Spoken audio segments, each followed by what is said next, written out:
My name is Grace Whitmore, and I've always been the sensible sister. The teacher, the quiet one. The woman who made safe choices, while my older sister Candace chased luxury, power, and status like her life depended on it. But nothing in our long and complicated history compared to what she did on the day of my wedding. It happened right there in the middle of the ceremony. The chapel was quiet, sunlight spilling through stained glass windows. I had just taken Daniel's hand at the altar, his smile calm and steady.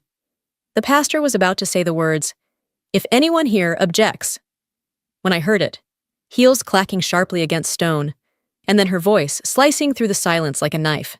"This is a joke!" Candace shouted, rising from her pew in a swirl of expensive fabric and righteous outrage. "You're throwing your life away, Grace! You're marrying a waiter! A waiter, for God's sake!" I felt the breath in the room catch, 100 pairs of eyes swinging toward us. My mother sank lower in her seat. Someone coughed awkwardly. Daniel simply squeezed my hand, a quiet calm pulsing through his fingers. I looked Candace straight in the eyes, and I smiled, because she had no idea who Daniel really was. She didn't know the man she had just humiliated in front of all our friends and family was the heir to one of the largest restaurant empires on the East Coast. That the waiter she mocked was born into more generational wealth and work ethic than her hedge fund husband had ever dreamed of. And she certainly didn't know what was waiting at the reception. So I smiled. Not out of smugness, but because I knew something she didn't. The storm she started would end with her stunned silent beneath crystal chandeliers, and the man she mocked would show more grace than she'd ever known. Let her scream! That wasn't the real show. The real reveal was still coming, and it would change everything. Candace and I weren't always like this. Growing up in a small New Hampshire town, we used to share a room, secrets, even dreams, but somewhere along the way, maybe when she got into NYU and I stayed closer to home for Princeton, our paths started to split. Hers shot toward champagne galas and weekend yachts. Mine settled into classroom walls and lesson plans. When she married Brandon, a hedge fund manager 10 years her senior, the entire Whitmore family treated it like royalty had arrived.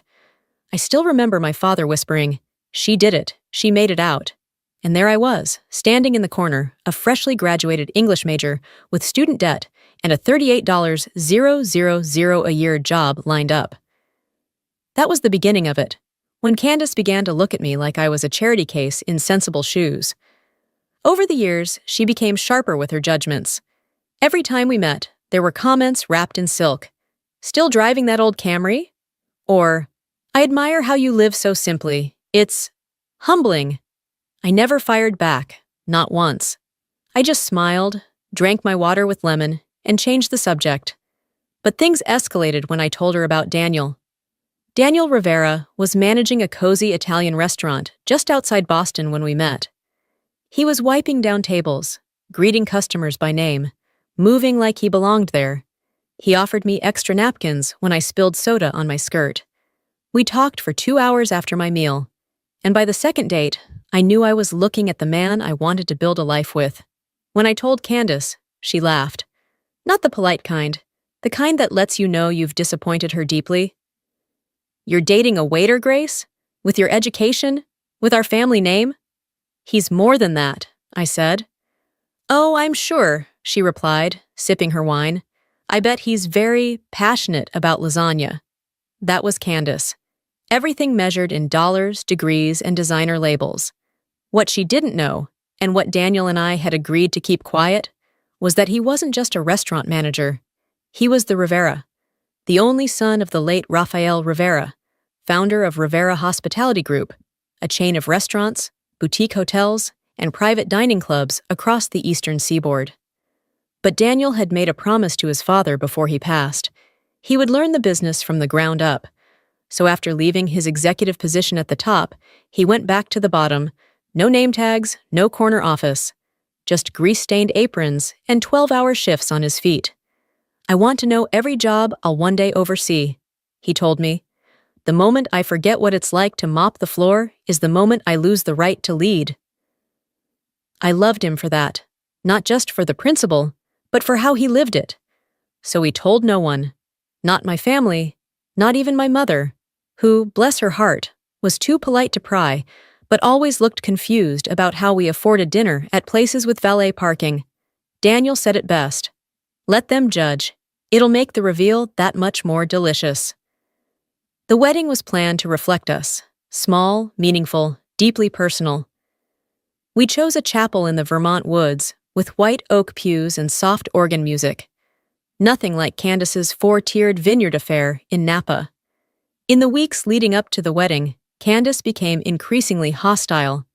She cornered my mother with warnings, told my aunt not to waste a plane ticket, convinced two cousins that I was making a mistake out of desperation.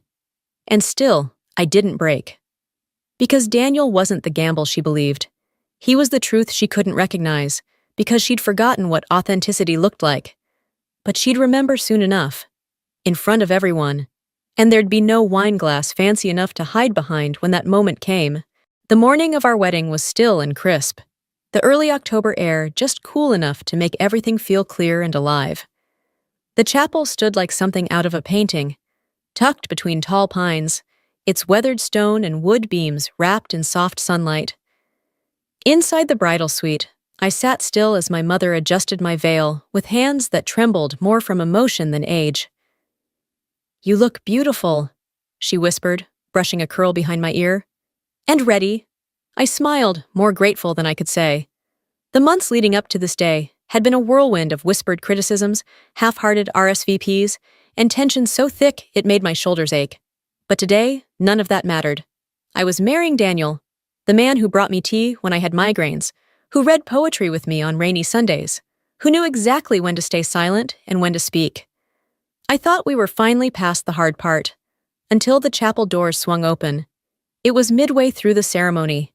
Daniel and I had just exchanged vows, our hands clasped tightly as the pastor turned to the congregation with the traditional phrase, "If anyone here objects to this union, speak now or forever hold your peace."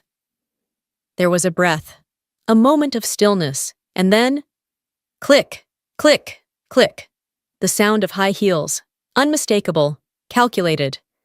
Candace rose from her seat, with the poise of a woman stepping onto a stage she believed she owned. "This is insane," she announced, her voice carrying through the chapel like a siren. "Grace, you're making a mistake. You're throwing your life away." The pastor froze. Murmurs rippled through the pews. Daniel's hand didn't move in mine, but I could feel the tension tighten in his fingers. Candace's dress was a deep navy silk, tailored within an inch of its life, and her lipstick was immaculate. Her expression? Controlled outrage. The kind that made it clear she'd rehearsed this. "You're marrying a waiter, Grace," she snapped. "Have you completely lost your mind? You graduated top of your class. You had options, and now this?" I looked at her, steady. My father tried to hush her from the front row.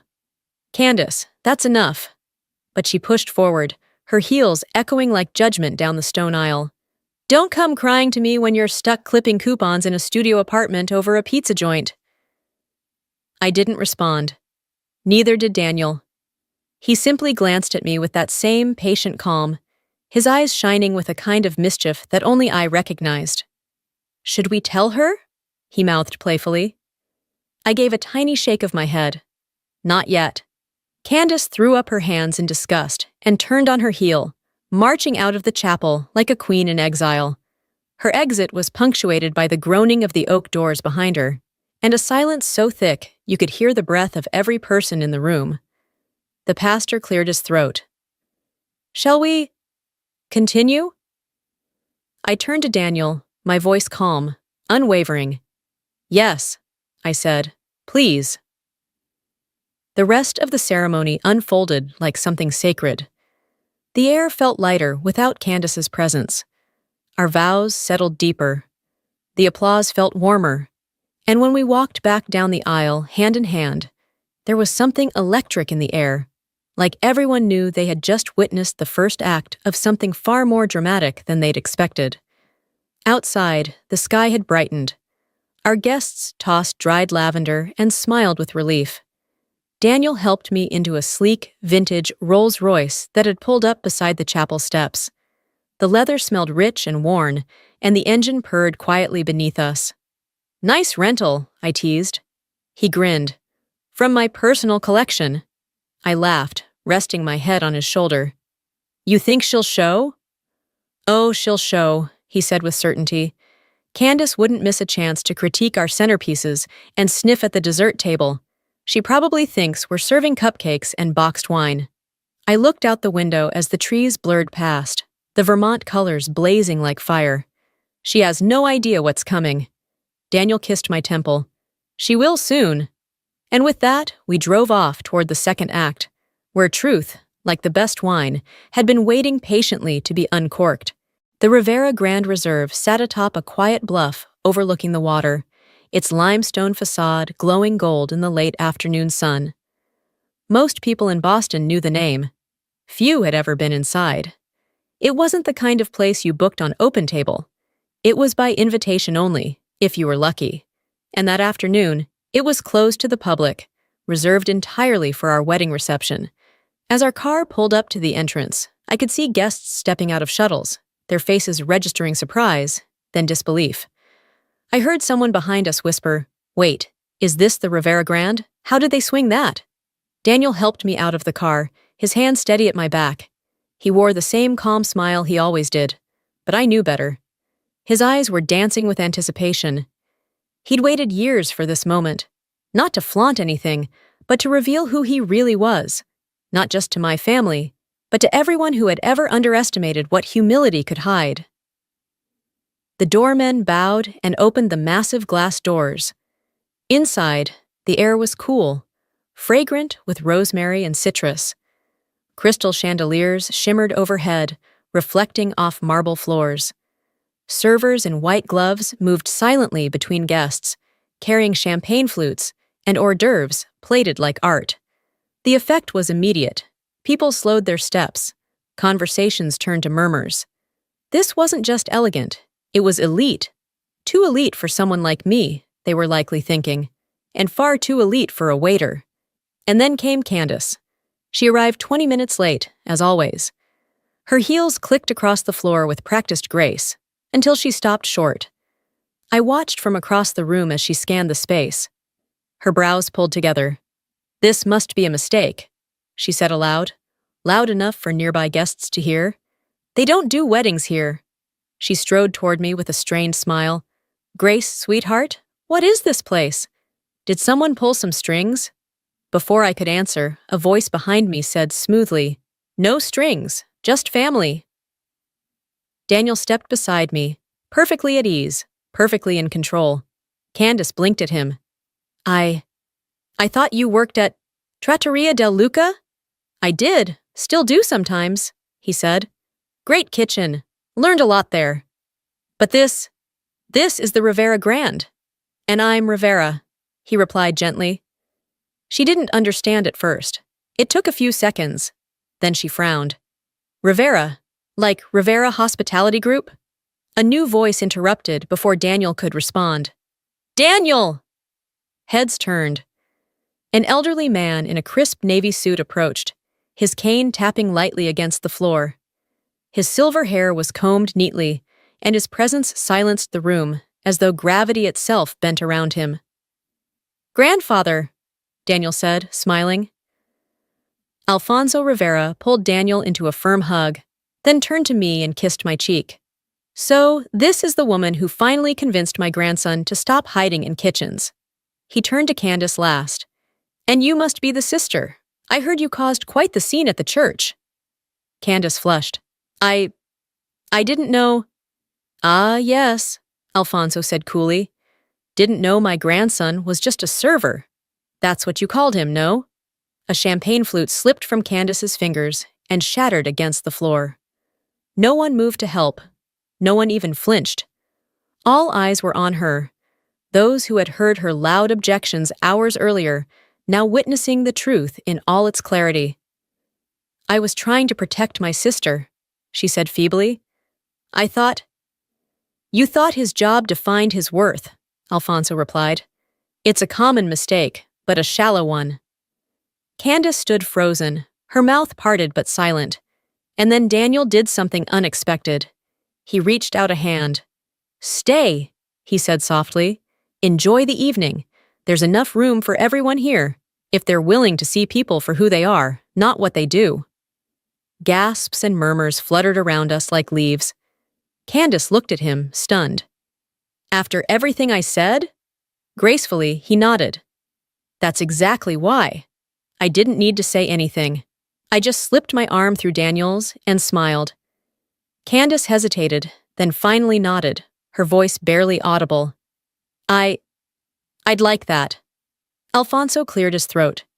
Then perhaps we can move past the drama and let these two enjoy their first dance? As Daniel led me to the center of the room, the music swelled.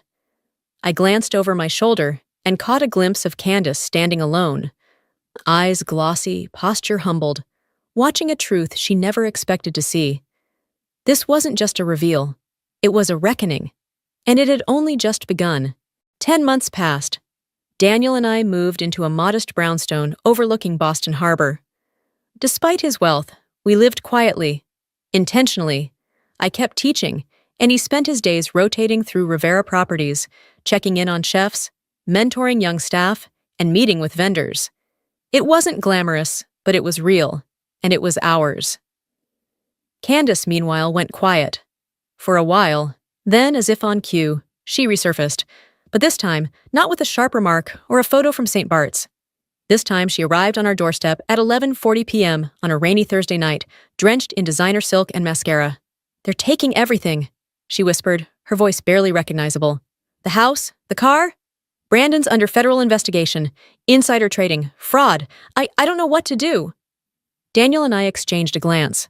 The kind that didn't need words. I led her into the living room. She sat stiffly on the edge of the couch, hands clasped, eyes darting between the fireplace and the floor, like she couldn't bear to look at either of us directly. I've never started over before, she said after a long silence. I don't know how.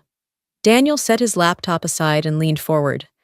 There's an apartment above one of our smaller restaurants in Cambridge. It's small, nothing fancy, but it's clean, safe. A good place to start. Candace's eyes widened, surprised. You'd do that? After how I treated you? On one condition, I said gently. You work. In the restaurant. Not in an office or behind a desk. You start where Daniel started. You do the work. Dish pit, tables, prep line, closing shifts. All of it. She stared at me in stunned silence. I'm not punishing you, I added. I'm offering you a chance. The kind of chance you never gave anyone else. There was a long pause, then she nodded. Okay, she whispered. I'll do it, but I don't know how to be good at anything real. You'll learn, Daniel said, standing. We all did. And so she began. The next week, Candace moved into the apartment with 2 suitcases and no staff to unpack them. She traded silk blouses for black non-slip shoes and an apron. On her first shift, she dropped an entire tray of water glasses and cried in the walk-in freezer. But she showed up the next day, and the day after that. Humility isn't something you can fake. You earn it, in sweat, silence, and scraped knuckles. And for the first time, Candace was earning hers. 6 months later, I stopped by the Cambridge location just before the dinner rush. The place buzzed with controlled chaos, orders flying in, pans clattering, laughter echoing from the back, and there, at the pass, was Candace. Hair pulled into a tight bun, sleeves rolled to her elbows, no jewelry, no gloss, just focus. She was calling out orders with confidence, balancing plates with ease, and moving like someone who finally understood the rhythm of real work. She's earned their respect, Daniel said beside me, nodding toward the kitchen. The staff trusts her. They know she's not pretending. After her shift, we sat her down at a quiet corner booth. How would you feel about managing this place? Daniel asked casually. Candace froze, eyes wide. Me? You'd trust me with that? You've earned it, I said. You've shown up every single day. Not once have you played the victim. You learned the whole operation from the inside out. She swallowed hard. I never thought I'd say this, but I love this job. I love earning something. Tears rimmed her lashes. I used to think success meant being admired, she whispered. Now I know. It's being respected, for who you are, not what you wear. At the next family gathering, she wore her Rivera uniform like armor. Not to impress, but to stand tall. And this time, no one laughed. Because she wasn't a punchline anymore. She was proof that people could change, if they were willing to get their hands dirty and their hearts open. And that was the most beautiful success of all. This is the fat pig we live with. My father's voice still echoes in my head every time I think about that night. He didn't whisper it in the kitchen or mutter it under his breath. He said it loud enough for the whole living room to hear his poker buddies, their wives, the neighbor kids sneaking soda in the corner. "This is the fat pig we live with," he announced, hooking an arm around my shoulders as I walked in from the garage in my plain jeans and oversized sweatshirt. I smelled like jet fuel and salt air, but to him I was just a joke. They all laughed. All except one man. His name was Chief Petty Officer Mark Collins, a Navy SEAL my father liked to brag about knowing. Collins's eyes dropped to my forearm, to the small black ink I rarely showed at home. "Unit 17. His smile vanished. The beer bottle in his hand stopped halfway to his mouth. "Sir," he said quietly, his voice suddenly formal, "do you not know who your daughter is?" The room went dead silent. He turned to me, stood up as if we were in a briefing room and not my father's living room, and said, "Admiral Hayes, ma'am, it's an honor." My father's arm fell away from my shoulders like it had been burned. That was the moment everything finally cracked open.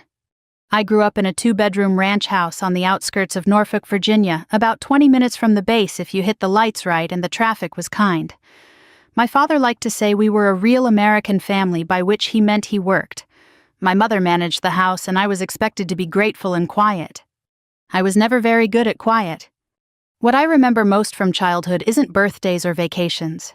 It's comments, little barbs tossed out like peanut shells at a ball game. "If you go back for seconds, kiddo, the table might break," my dad would snort at dinner.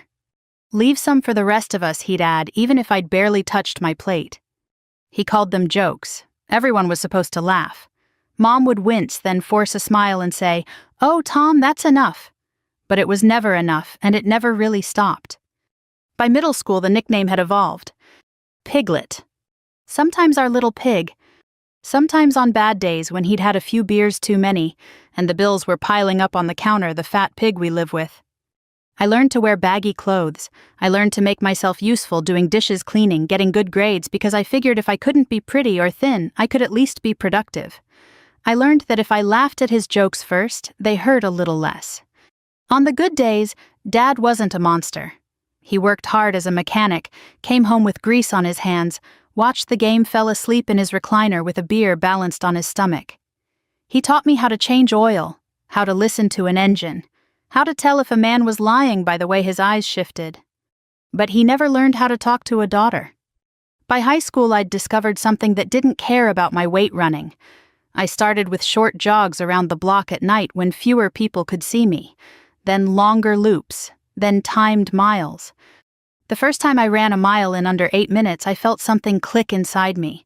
My lungs burned, my legs shook, but I'd done it. Not for Dad, not for anyone else. For me. I kept going. One of my teachers, Mr. Lopez, noticed me running laps on the old track behind the school after hours and suggested I join the JROTC fitness team. He said I had grit. No one had ever used that word about me before. Dad laughed when I told him. JROTC. "What are you gonna do, kid? March the donuts into formation," he said. "The military's for tough people, not—" He waved his hand at me like I was a cluttered room he didn't want to clean. I joined anyway. At first I was awful. I tripped over my own feet in drill, mixed up my left and right, and finished dead last on more than one run. But the thing about starting at the bottom is there's nowhere to go but up. I stayed after practice to work on push-ups, did sit-ups during commercial breaks, and ran laps behind the grocery store when Dad thought I was just walking it off. Slowly, my times improved. I wasn't the slowest anymore. Then I was in the middle of the pack. The day I finally beat one of the skinny girls who'd always smirked at my t-shirts, I didn't gloat. I just logged the time in my little notebook, drew a star next to it, and ran one more lap while the sun went down behind the bleachers. Turned out when you're climbing ropes or doing push-ups until your arms shake, nobody cares much about what you look like. They care if you quit. I didn't quit. There was a retired Navy chief who helped out with the program, an older gentleman named Harris, with a weathered face and careful eyes. He never once commented on my body.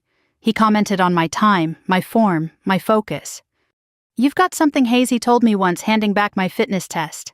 "You know how to suffer without complaining. That'll take you farther than you think." He was the first man who made me think I might be more than a punchline in my own house.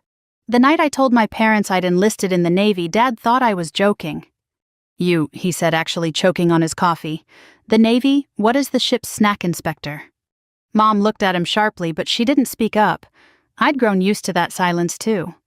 "I signed the papers today," I said. "Ship out after graduation." He leaned back, studying me. For a minute I thought maybe he'd see me, really see me. The miles I'd run, the push-ups, the hours of studying. The girl who stayed up late reading about carrier groups and command structures while other kids scrolled through social media. Instead, he shook his head and muttered, "They'll chew you up and spit you out in basic, kid.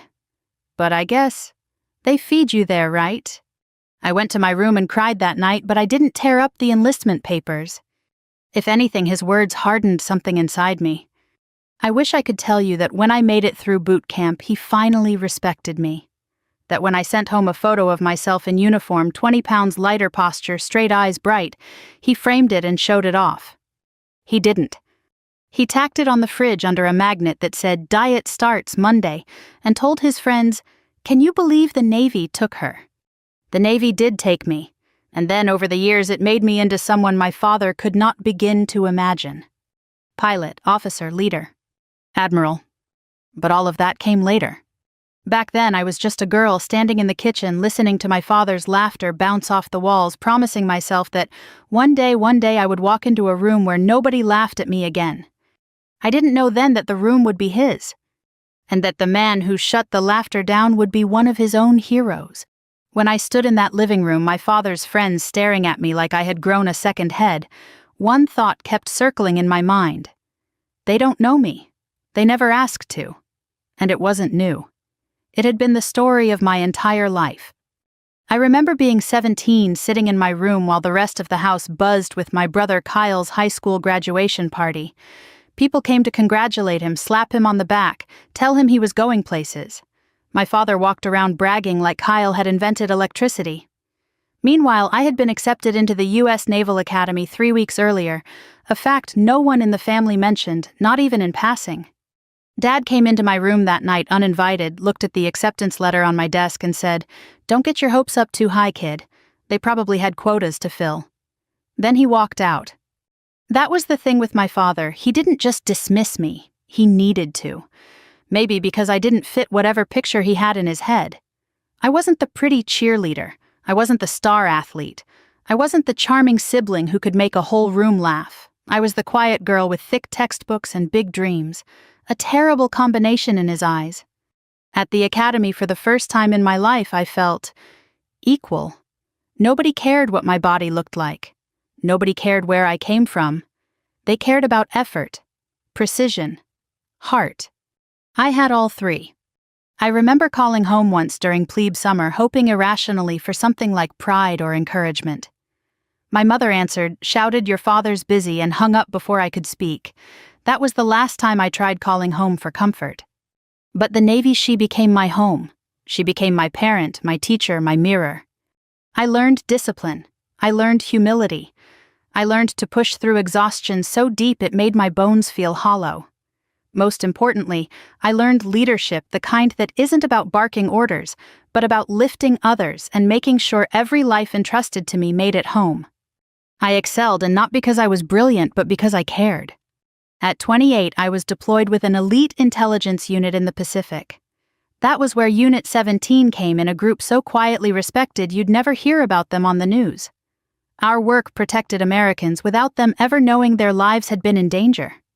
During that deployment, something strange happened. I felt seen. Not by my father, not by my family, but by people who mattered, people who valued integrity and sacrifice more than appearances. One night on the ship, my CO said to me, "Hayes, people follow you, not because they're told to, but because they trust you." That was the night he recommended me for an accelerated command track. But my promotions were a secret to my family, not because the Navy required it, though much of our work was confidential, but because my family never asked. Birthdays passed, holidays passed.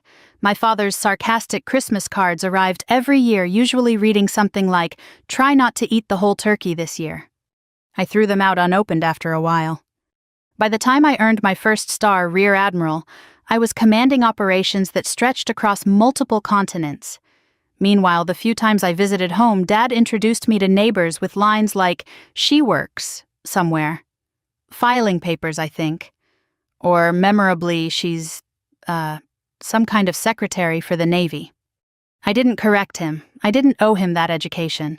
And honestly, I didn't feel like giving him the pride he never earned. But the Navy wasn't just my career, it was the place where I found my people. I had friendships stronger than blood. I had sailors who whispered stories of their difficult upbringings, and I realized I wasn't alone. I met Chief Ramirez, a gruff older chief petty officer who used to slap a hand on my shoulder and say, "Kid families are overrated, but the ones you make yourself, those are gold." He was right. I built my own family, the sailors and Marines and analysts who trusted me with everything. I carried their burdens, celebrated their victories, and grieved their losses. The night I pinned my 4th-star Fleet Admiral, I thought of my father for exactly 3 seconds. Then I let it go. He hadn't earned a place in that moment. Which brings me back to the present.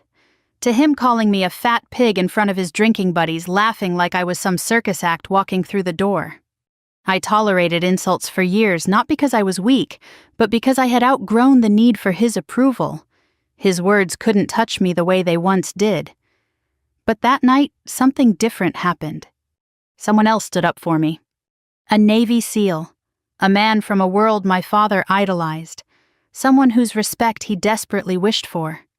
When the SEAL stopped laughing, stared at my tattoo, and whispered my title, "Admiral Hayes, ma'am," my father's face changed. The room changed. It wasn't vindication I felt. It wasn't revenge. It was grief. Grief for a childhood lost. Grief for a family that never knew me.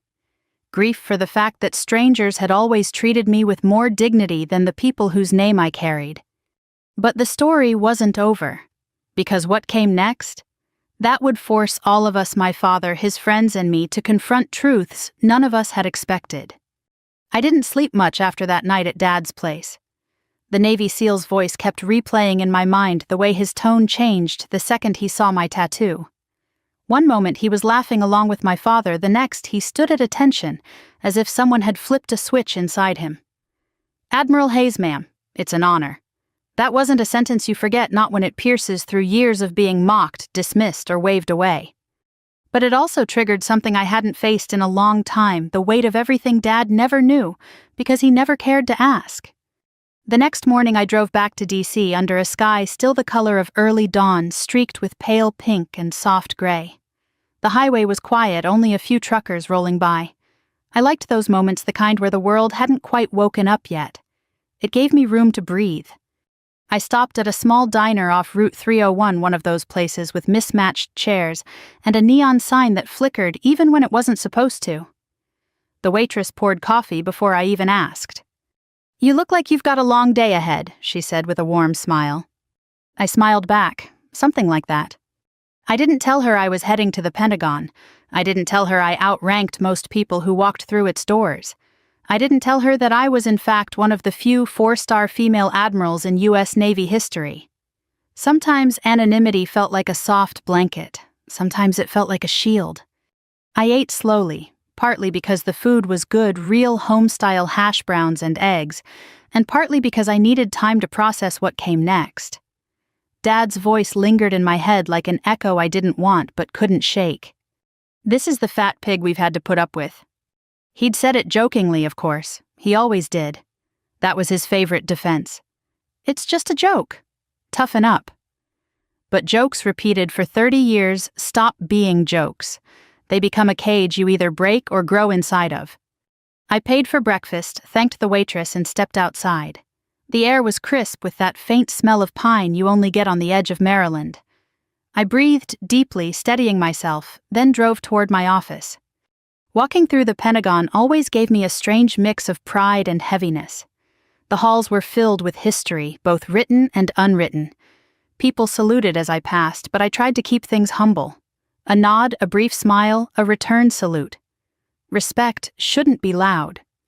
When I reached my office, my aide, Lieutenant Morgan, was already there with a stack of files. "Good morning, Admiral. You have your joint operations briefing at 0900, followed by the cybersecurity review with Special Command." "Thanks, Morgan," I said, slipping off my coat. She hesitated, then added, "All right, after yesterday I know family things can be complicated."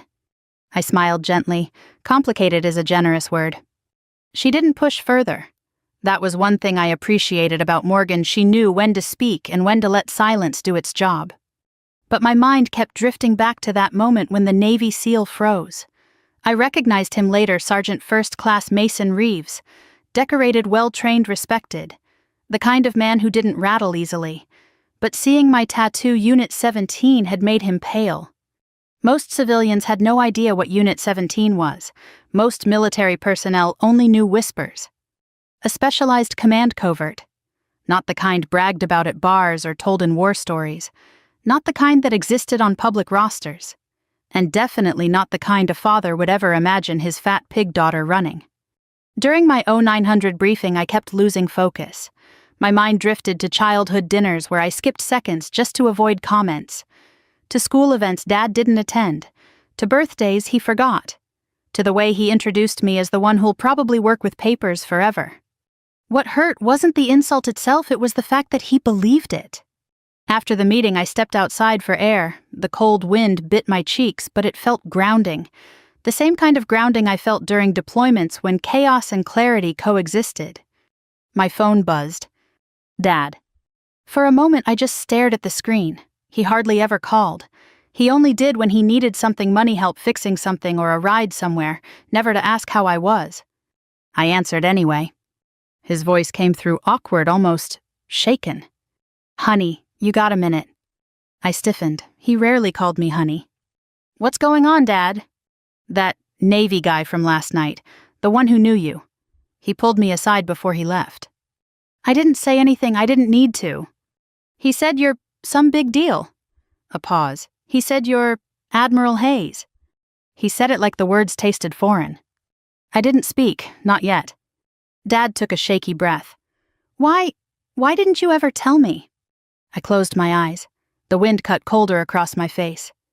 "Because you never wanted to know, Dad." Silence. A long one. The kind that reveals truth without needing explanation. When he finally spoke again, his voice was lower, not angry, not mocking, almost unsure. "Could you come by tonight? I want to talk." I hesitated. Years of hurt battled with years of longing for acknowledgement, for a simple sentence like, "I'm proud of you," or "I misjudged you," or even just, "I want to understand." Finally, I said, "I'll think about it." He exhaled like he'd been holding the breath for decades. "Okay, I hope you do." I hung up, staring at my phone, unsure whether to feel relieved, angry, or exhausted. Maybe all three. As I walked back inside the Pentagon, my shoes echoing down the hallway, a thought rose quietly inside me. Maybe this wasn't about revenge anymore. Maybe it was about truth finally finding a voice. I never thought a single night could shift the ground under my feet, but that's exactly what happened after the confrontation in my father's living room. The moment the Navy SEAL recognized me, really recognized me, something in the house changed. It was like the air itself realized a mistake had been made, but Dad hadn't. Not yet. Not by a long shot. For the rest of the evening, he avoided looking at me. He stayed planted at the dining table, swirling his bourbon like a man clinging to the last piece of driftwood in a sinking ship. Meanwhile, his friend the SEAL, who'd identified Unit 17 and nearly snapped to attention in front of me, looked like he wanted to dissolve into the floor. When he left, he shook my hand again. Firmer this time, more intentional. "It really was an honor, Admiral Hayes," he said quietly. "Ma'am." And then he looked at Dad with something halfway between pity and disappointment, an expression that carved a deeper wound than any words could. Dad flinched, but he still said nothing. Mom, on the other hand, shot me a look like I'd ruined her favorite sweater. "You just couldn't let your father have his joke, could you?" She snapped later that night when the guests were finally gone. You always have to make everything about you. I blinked. Mom, I didn't say anything. He recognized the tattoo. What was I supposed to do? You know exactly what you were doing, she hissed. Making a fool out of your father. I stared at her. You mean like when he called me a fat pig in front of his friend? She waved a dismissive hand. He was joking. You're always so sensitive. That word again. The word they'd used on me since I was 8 years old and cried because Dad made fun of my weight at a church picnic. Sensitive, not hurt, not humiliated, just sensitive. Like the problem was me. Something cold settled into my chest. Mom, I said slowly, Dad didn't just embarrass me tonight, he demeaned me, again. She scoffed. Maybe if you visited more often, he wouldn't feel the need to break the ice. Break the ice. That was her phrase. She used it every time Dad's insults crossed from careless to cruel. He has a rough sense of humor, she added. You know that. I looked at her and realized something painful. She wasn't defending Dad's behavior. She was protecting the version of our family she wished existed. I'm going for a walk, I muttered. And I went outside. The air was cold enough to sting, but it cleared my head. I walked down the quiet suburban street past the tidy lawns and glowing porch lights. It was all so familiar. I'd grown up on this street, learned to ride a bike on that sidewalk, walked to the bus stop on that corner. And yet I felt like a stranger here. The Navy had been my real home. The discipline, the structure, the camaraderie, the sense of purpose. Rising through the ranks had been the only time in my life when I felt like I wasn't someone else's disappointment.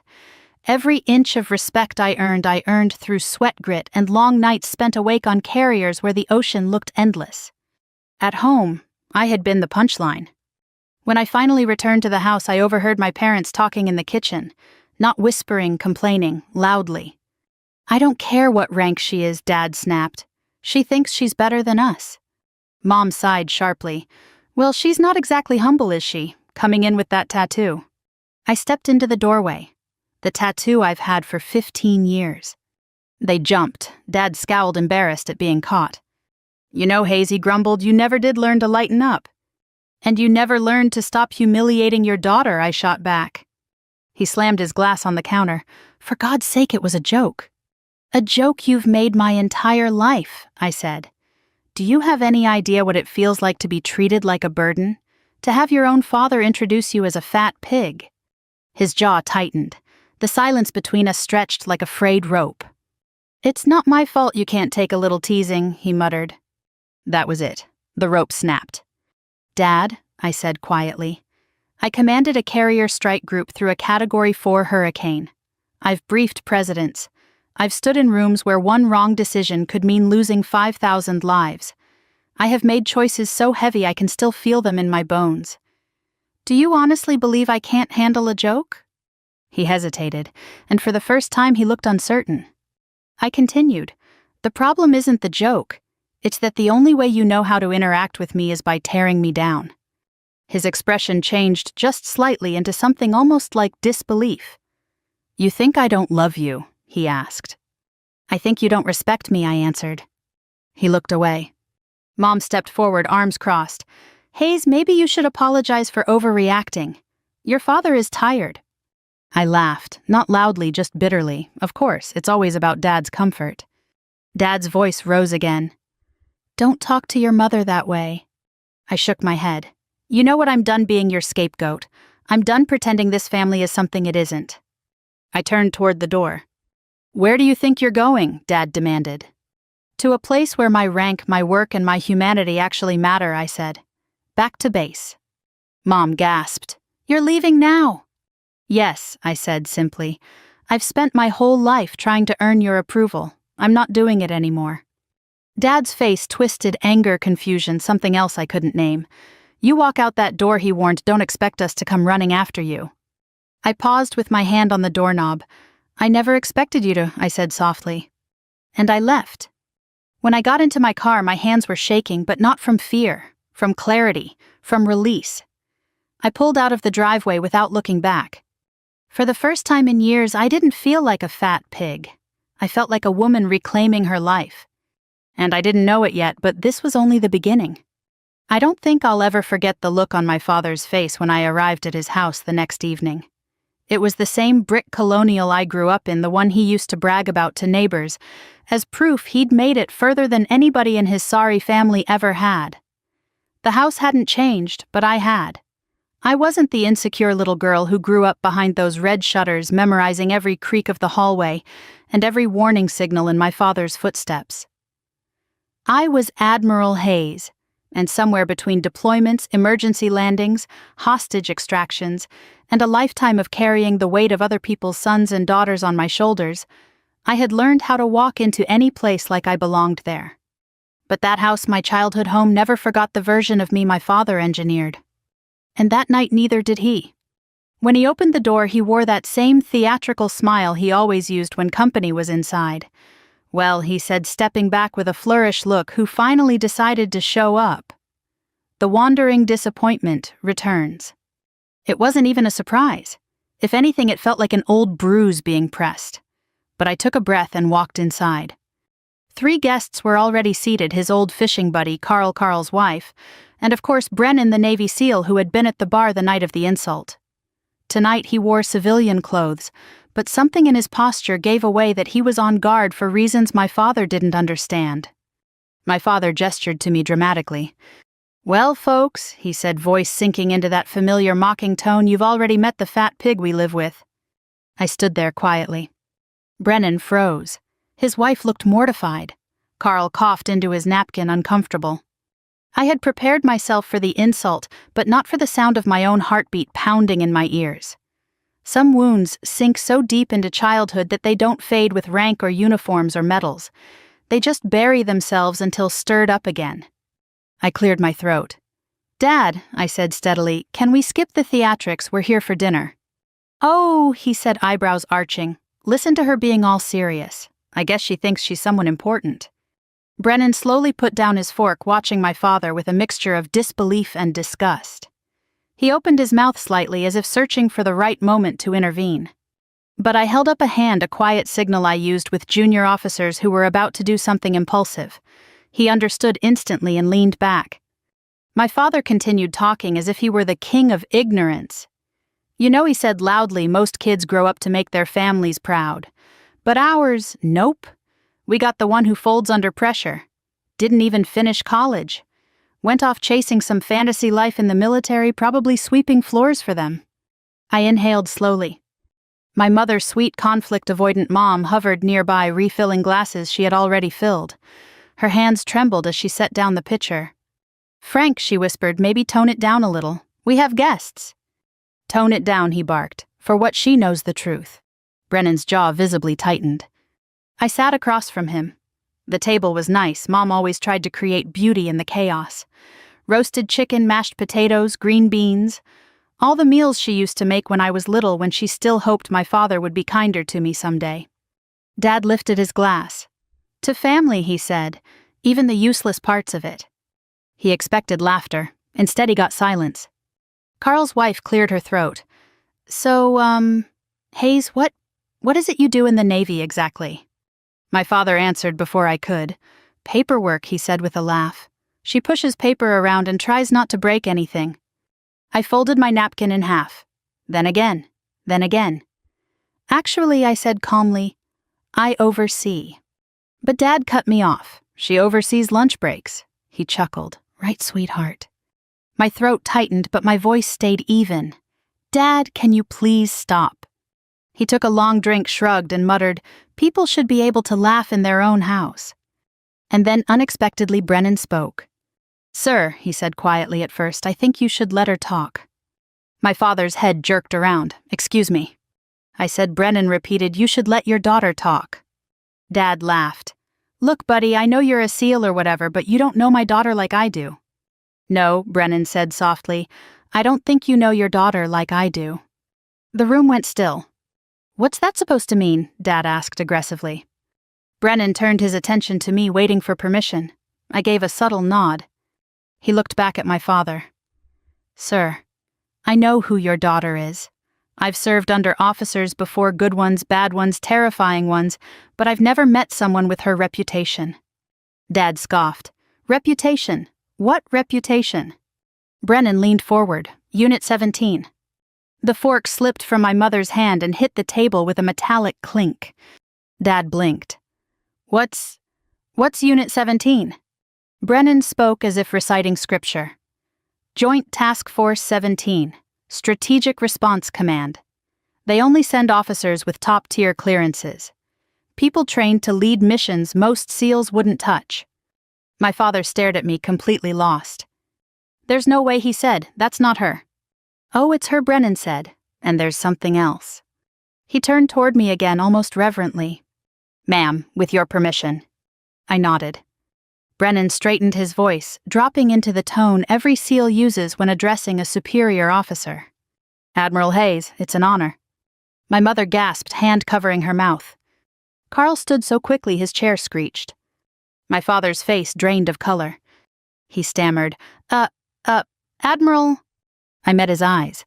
4-star, I said quietly. The room erupted into stunned silence.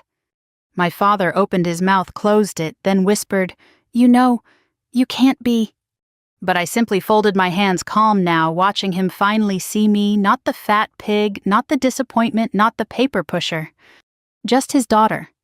His daughter who had become more than he ever imagined. And far more than he ever gave me credit for.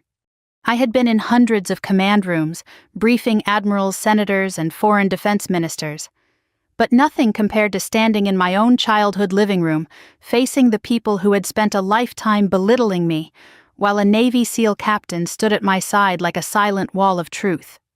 Dad sat hunched on the sofa, suddenly small. My stepmother Diane clutched her pearls like they could shield her from reality. And Mark, my stepbrother, always the loudest, couldn't even look at me. Captain Rivers placed the folder gently on the coffee table. Mr. Peterson, he said calmly, you deserve to know the truth about your daughter, but you should prepare yourself. It's not the story you've been telling. Dad blinked rapidly. My daughter was an office clerk, a temp. She never did anything like what you're suggesting. Rivers lifted a single photo from the folder, a grainy image taken on a Black Ops base overseas. I was in full tactical gear. My face was sharp-focused, hardened in a way Dad had never seen. 4 stars shone faintly on the collar tabs. Sir Rivers said gently, Admiral Hayes commanded special operations forces you've never even heard of. People you'll never see, places you'll never know existed. If you understood even half of it. Moments passed. Only the grandfather clock ticked a sound I'd heard all my childhood but never noticed until now. Dad's voice was small. I thought she failed. She dropped out of community college and disappeared. I took a breath. It was time. Dad, I didn't drop out. I was recruited. Quietly. I wasn't allowed to tell you. And even if I could. My voice softened. You never wanted to hear anything good about me. His jaw tightened, but not defensively, more like he was struggling against something inside himself. I didn't know, he whispered. You didn't ask, I replied. Rivers stepped back, giving us space. Diane cut in sharply. So what, she plays dress up in the Navy and suddenly we're all supposed to bow? Rivers looked at her with barely concealed disbelief. Ma'am, with all due respect, the men and women Admiral Hayes commanded bow to her. The Pentagon bows to her. Mark crossed his arms. If she's such a big deal, why didn't she tell us? I met his eyes. Mark, you once stole my mail and read it aloud at Thanksgiving. You and Diane turned every small thing about me into a joke. How could I trust you with something as serious as classified deployment orders? Mark shifted uncomfortably. Diane glared at him like she couldn't believe I'd said that aloud.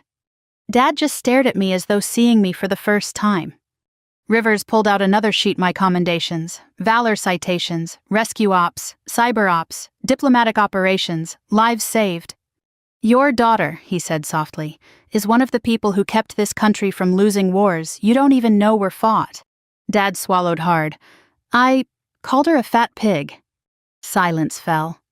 I felt that line like a bruise being pressed. Rivers didn't respond. He didn't need to. Dad lowered his face into his hands. I'm sorry, he whispered. God, I'm sorry. I didn't know anything. My throat tightened. After all the years I'd spent trying to be enough for him, watching him crumble now felt surreal. "Dad," I said softly, "it wasn't supposed to be about being impressive. I just wanted to be treated like a person." He nodded, trembling. You were my little girl, and I didn't know how to deal with that. I only knew how to be tough, hard, mean, because that's how my father was." "And did it make you stronger?" I asked, "or did it make you afraid?" He lifted his eyes slowly. They were wet. Afraid. "I was always afraid you'd fail. And if you failed, it would mean I failed." I stepped back, stunned. He had never spoken like this, not once. Rivers quietly excused himself and stepped outside, giving us privacy. For the first time in decades, Dad's voice wasn't mocking or dismissive or dripping with superiority. It was simply human. "You didn't fail, Dad," I said quietly, "but you made it very hard for me not to." He nodded again, slow, ashamed. "I treated you like garbage," he admitted. "I made fun of your weight, your job, your life, when really I should have been proud you even survived this family." Diane scoffed. "Oh, come on, she's exaggerating." I cut her off with a calmness that surprised me. "Diane, I'm not here to fight you. This is between me and my father." She shut her mouth, offended but silent. Dad wiped his eyes. "I want to fix this," he said. "I want to try." For a moment, the old me, the little girl desperate for his approval, wanted to jump at that. But I wasn't her anymore. I was a 4-star admiral who had survived war, betrayal, and silence. I could choose who to let back in. "We can try," I said slowly, "but it will take time, and respect." He nodded vigorously. "Anything, I'll do anything." I felt something soften just a fraction in my chest. Mark cleared his throat. "So, you're, really an admiral?" "Yes," I said. "Like 4 stars, real ones?" "Yes." He stared at the floor, then muttered, "Damn, I shouldn't have called you Fridge Queen in high school." Dad lurched toward him. "You what?" Mark held up his hands. "Hey, it was years ago." Dad glared at him with a rare protective fury that almost made me laugh. "Well, I said now you know why I didn't come home often." Winced expressions spread around the room. Outside, I saw Captain Rivers leaning on the porch rail, waiting patiently. Dad followed my gaze.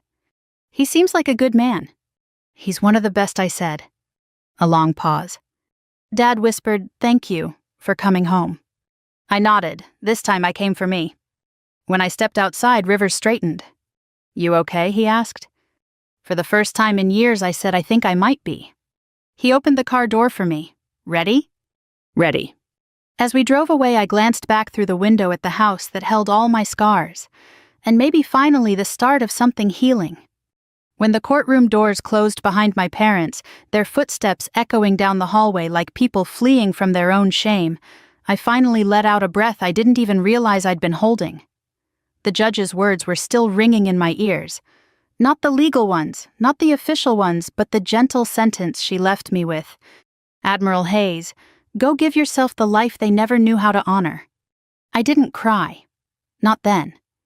I'd trained myself too tightly over the years, too many deployments, too many missions where emotion had to be stored away like classified documents. Still, something inside me softened like a lock turning after decades of rust. I walked outside into the late afternoon sun, and for once I didn't hurry to hide my uniform. The wind lifted the corners of my jacket, glinting off the 4 stars on my shoulders. People glanced. A few nodded respectfully. Ordinary Americans, teachers, retirees, moms with strollers, showing me a kindness my own family never had. Funny how life works. I stood on the courthouse steps, letting the warmth settle on my face, and then I finally heard it, the small, shaky footsteps behind me. "Sarah," it was my father's voice, thinner now, smaller. I didn't turn around immediately. I wasn't sure if I wanted to face him. But eventually I did. He looked older than I remembered. Not physically, he was still the same broad-shouldered, barrel-chested man who used to fill doorframes with his presence, but something about him seemed reduced, as if the weight of everything that had been revealed in that courtroom pressed down on him at once. "You didn't have to ruin us," he said quietly, like a child scolded for something he didn't understand. I frowned. "Dad, I didn't ruin anyone. The truth did." He looked away, jaw tightening. Everyone in there looked at me like I was some kind of monster. I didn't say anything. He wasn't wrong. I never meant to hurt you like that, he continued. It was just joking, the way we always joked. My voice stayed calm. Dad, you didn't joke. You humiliated. You belittled. You made me the punchline of every room we entered. You turned me into the fat pig, the embarrassment, the one the family had to put up with. You carved that into me so deep it took 25 years of service and 4 stars on my shoulder to scrape it loose. He winced, and for a moment I saw something unfamiliar flicker across his face, something close to regret. That Navy SEAL, when he recognized you? He swallowed hard. It scared me.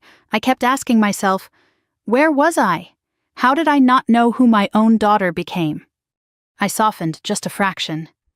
You were there, Dad, but you weren't looking. He let out a shaky breath. I guess I wasn't. We stood in silence for a long moment, the breeze tugging gently at the flag on the courthouse pole. Then, unexpectedly, he said, Your mother and we talked. We want to try to be better, if you'll let us. Once those words would have sounded like a miracle.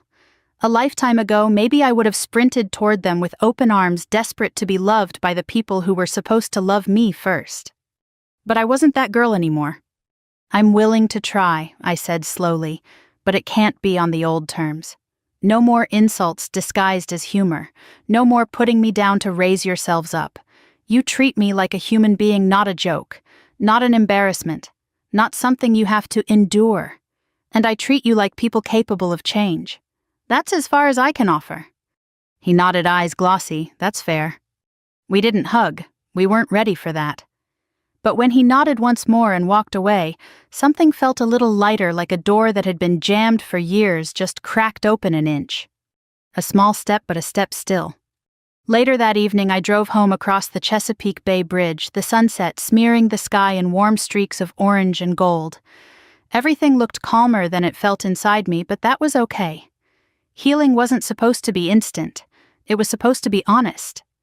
When I reached my house, a modest 2-story place with a porch swing I rarely had time to use, I found a voicemail waiting. It was from my commanding officer.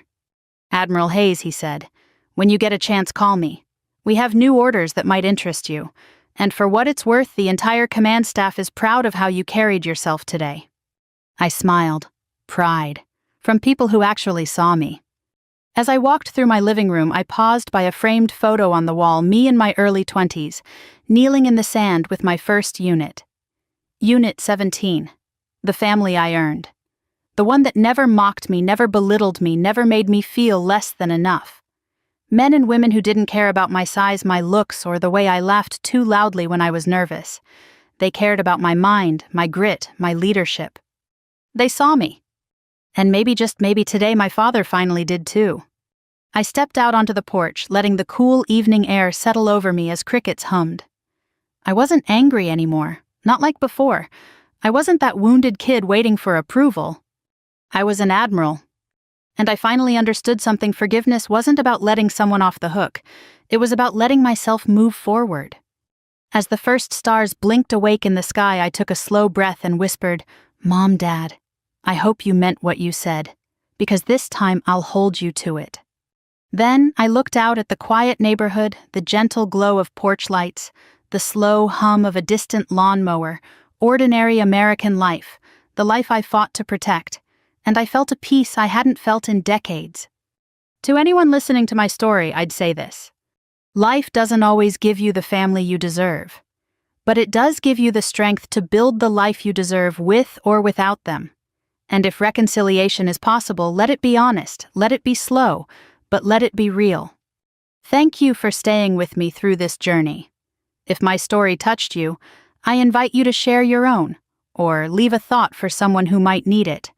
And if you'd like to hear more stories like this, you're always welcome to stay. Thank you for listening to this story until the end. Hopefully every moment in the story has touched your heart, brought you some reflection, some emotion, and hope. Thank you for taking the time to experience it with us, and hope that each next story will always accompany you on your life journey.